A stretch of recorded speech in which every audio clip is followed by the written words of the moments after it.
Saya bertemu dengan Sekretaris Jenderal PBB Antonio Guterres, bertemu dengan lembaga-lembaga internasional, langsung bos-bosnya, bertemu dengan kepala negara G7 baru saja. Saya tanyakan, sebetulnya dunia ini mau kemana? Beliau menyampaikan, Presiden Jokowi, tahun ini kita akan sangat sulit. Tahun ini kita akan sulit. Terus, kemudian seperti apa? Tahun depan akan gelap. Ini bukan Indonesia, ini dunia. Hati-hati, jangan bukan Indonesia yang saya bicarakan tadi, dunia. Kita bicara dunia dulu. Dan semua negara sekarang ini berada pada keadaan yang tidak mudah. Dari Sekjen, PBB menyampaikan, dari IMF, dari Bank Dunia menyampaikan, bahwa akan ada 60 negara yang akan ambruk ekonominya. Dan sekarang sudah mulai satu persatu. Angkanya adalah 9 terlebih dahulu, kemudian 25, kemudian 42. Mereka sudah secara detail mengkalkulasi. Apa yang dikhawatirkan itu betul-betul kita lihat. Dan sekarang ini 320 juta orang di dunia sudah berada pada posisi menderita kelaparan akut. Dan sebagian sudah mulai kelaparan. Ini saya sampaikan apa adanya. Karena memang posisi pertumbuhan ekonomi semuanya bukan hanya turun, tapi anjlok semuanya. Singapura, Eropa, Australia, Amerika, semuanya. Pertumbuhan ekonominya turun, tetapi inflasinya naik. Harga-harga barang semuanya naik. Inilah kondisi yang sangat, kalau boleh saya sampaikan, dunia sekarang ini sudah pada kondisi yang mengerikan. Amerika yang biasanya kenaikan barang atau inflasi itu hanya berada pada posisi 1%, hari ini sudah berada di 9,1%. Shalom, saudaraku yang dikasihi Tuhan. Kembali dengan YouTube Pas Agape, saya Bu Maria mau menyampaikan pesan-pesan Tuhan yang Tuhan taruh di hati dan di dalam pikiran saya. Kemarin saya sempat dikejutkan oleh pernyataan Jokowi yang tadi saya tayangkan sebentar. Akhirnya saya diingatkan Tuhan akan satu ayat di dalam Yesaya 60 ayat 1, 2, dan 3. Bangkitlah menjadi teranglah, sebab terangmu datang dan kemuliaan Tuhan terbit atasmu. Sebab sesungguhnya kegelapan menutupi seluruh bumi dan kekelaman menutupi bangsa-bangsa. Tetapi terang Tuhan terbit atasmu dan kemuliaannya menjadi nyata atasmu. Ya, saudaraku, tadi Pak Jokowi telah menyatakan bahwa akan terjadi kegelapan menutupi seluruh bumi, seluruh negara-negara dan bangsa-bangsa yang ada. Saudara, mari kita harus buka hati, kita harus bertobat sungguh-sungguh. Kita ini sedang di penghujung akhir zaman. Jangan kita masih disibukkan oleh perkara-perkara duniawi. Mari kita melekat kepada Tuhan. Terus roh kita menyala-nyala sehingga kita boleh on fire terus with Jesus, melekat pada Tuhan sehingga terang kita bercahaya di tengah-tengah kegelapan dunia ini. Saudara, kemarin saya juga ada berita kabar dari berita bahwa sampai hari ini pun Ukraina dan Rusia itu belum berdamai, saudara. Udah 120 hari. Sudah 4 bulan yang lalu perang terjadi Rusia dan Ukraina. Itu berimbas ya ke seluruh dunia untuk ekonomi. Ya berasa sekali ya, karena saya juga buka toko bahan-bahan kue sudah 20 tahun. Toko saya berdiri. Nah, hari ini saya baru sempat terkejut ya, karena suami dan anak yang mengurus toko, bahwa harga mentega mami sekarang tahu nggak, naik 50%. Saudara bisa bayangkan ya, mentega naik 50%, terigu ya naik 30%. Karena Ukraina Rusia itu nomor 3 besar di dunia penghasil gandum. Ya, dimana kita tahu bahwa terigu itu dari gandum, saudara. Nanti semua akan naik ya, baik juga roti, mie, saudara, yang mengandung terigu itu semua akan naik, terimbas terus kepada ekonomi. Dan juga sekarang bensin naik, saudara ya, itu pasti akan terjadi pergolakan ya di masyarakat ya, yang kesulitan dalam ekonomi, ditambah lagi inflasi, harga barang-barang naik, langsung lanjut lagi dihajar daya beli kurang, saudara. Ini kita bukan main-main lagi, saudara. Saya merasakan di roh saya itu satu hal yang urgent, ya penting. Kita harus bertobat sungguh-sungguh, melekat sama Tuhan. Kita persiapkan, saya lebih suka mempersiapkan manusia roh kita, persiapkan jiwa kita, mental kita, saudara. Dan sampai ke fisik, saya juga ambil doa puasa, saudara. Sehingga kita kalau makan sehari 1 kali pun kita udah biasa, saudara. Ya, tidak akan mudah kelaparan, sakit perut karena belum makan. Ya, kita ayo persiapkan. Jangan kita ini jadi orang Kristen yang bodoh, yang hanya mengulur-ngulur waktu, bersantai-santai ya secara roh ya. Tapi ayo kejar Tuhan, melekat pada Tuhan, karena hari-hari ini adalah hari-hari yang gelap, semakin gelap ya. Kemarin 1 tahun yang lalu saya dikasih mimpi penglihatan oleh Tuhan, bisa dinonton di YouTube channel saya setahun yang lalu, berjudul Kuda Hitam, penglihatan kuda hitam sedang berlari ya.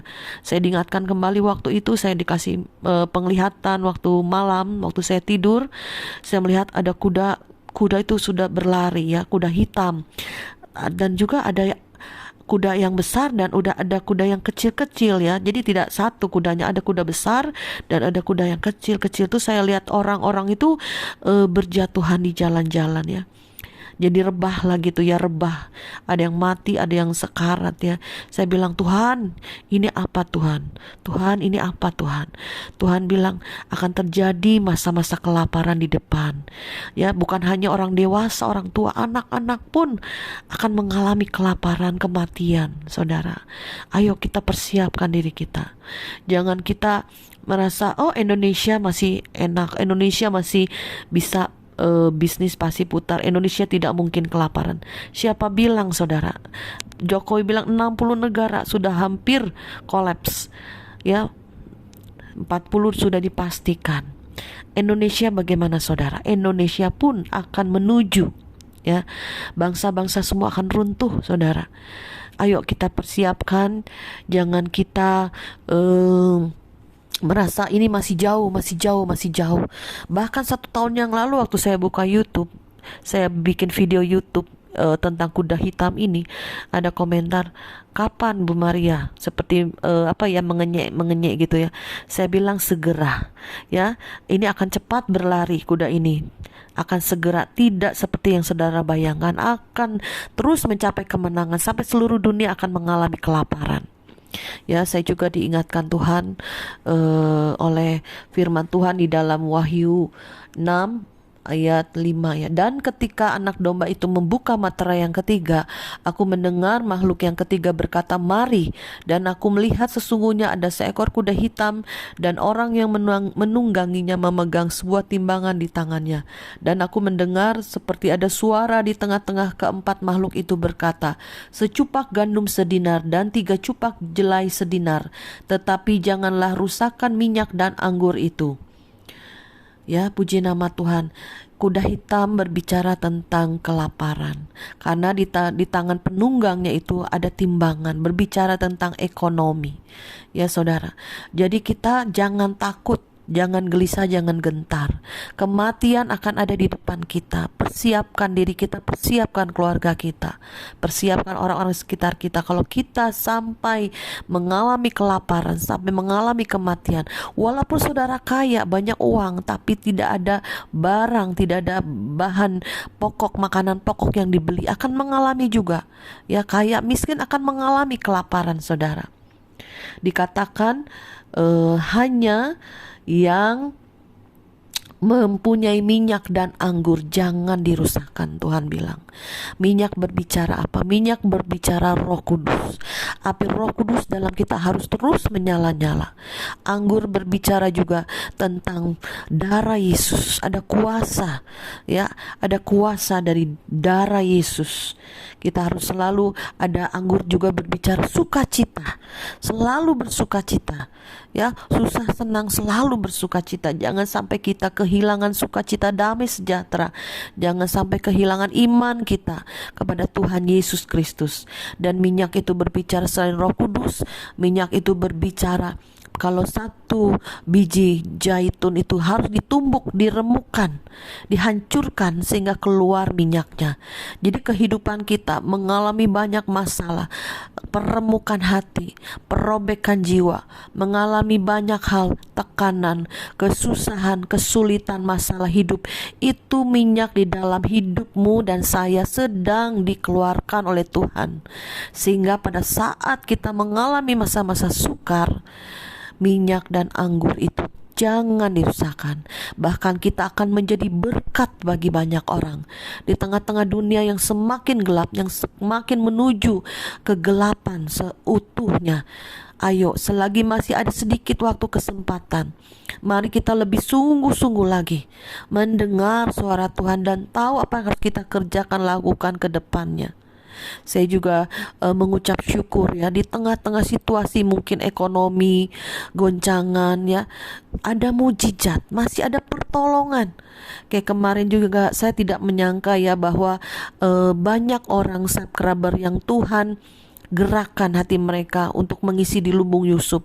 Kemarin beberapa waktu lalu saya dari daerah Pasar Kemis Cikupa, saya kembali ke rumah, itu hampir 1 jam perjalanan. Karena setiap minggu saya kembali ke rumah ya, selain jaga cucu saya kembali ke rumah. Nah sudah sampai ke rumah, ada satu ibu subscriber, Bu Maria, tolong ambil ini beras sembako. Saya bilang, waduh Bu, saya baru sampai ke rumah, saya harus balik lagi, itu sampai ke daerah Karawaci, lumayan jauh juga ya, saya nyetir sendiri saudara.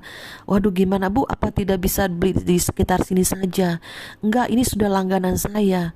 Oh ya sudahlah, saya bilang namanya kita dikasih ya saudara, kita harus tahu diri juga ya. Akhirnya ibu ini, ibu bisa ambil nggak? Akhirnya karena saya capek dari perjalanan baru sampai, saya suruh teman saya, ayo ambil, tolong kamu setirin mobil saya. Ya ibu itu langsung transfer uangnya untuk langsung bayar cash ke sana ya. Saudara tahu nominalnya untuk beli sembako 15 juta saudara ditransfer untuk beli ke sana, ngambil di Karawaci saudara.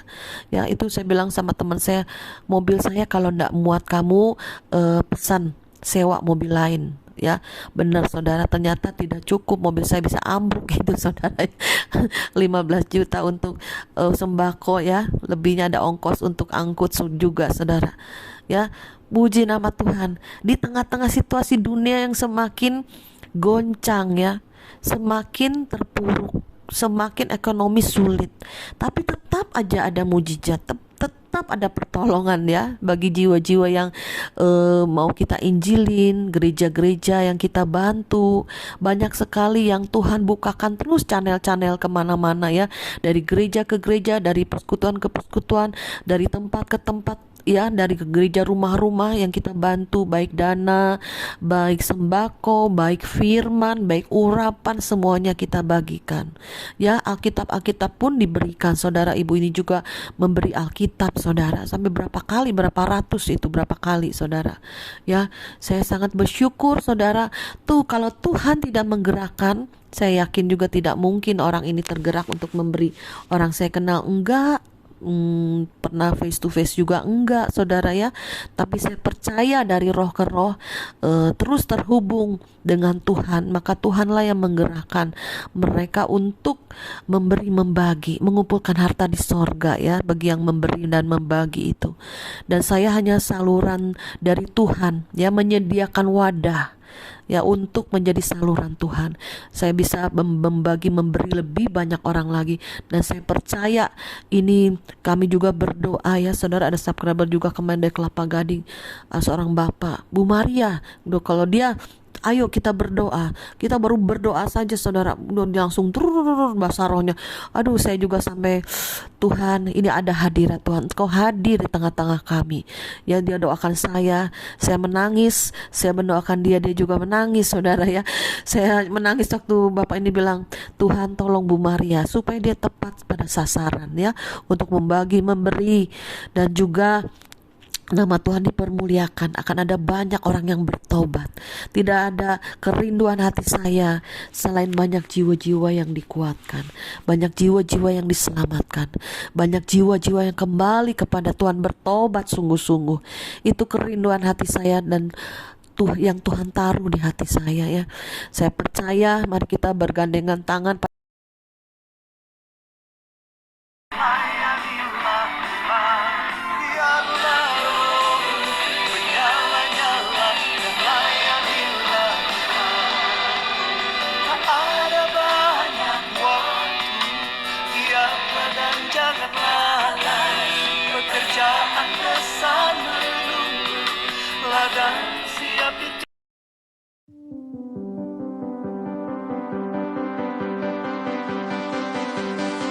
Biarlah semua yang bernafas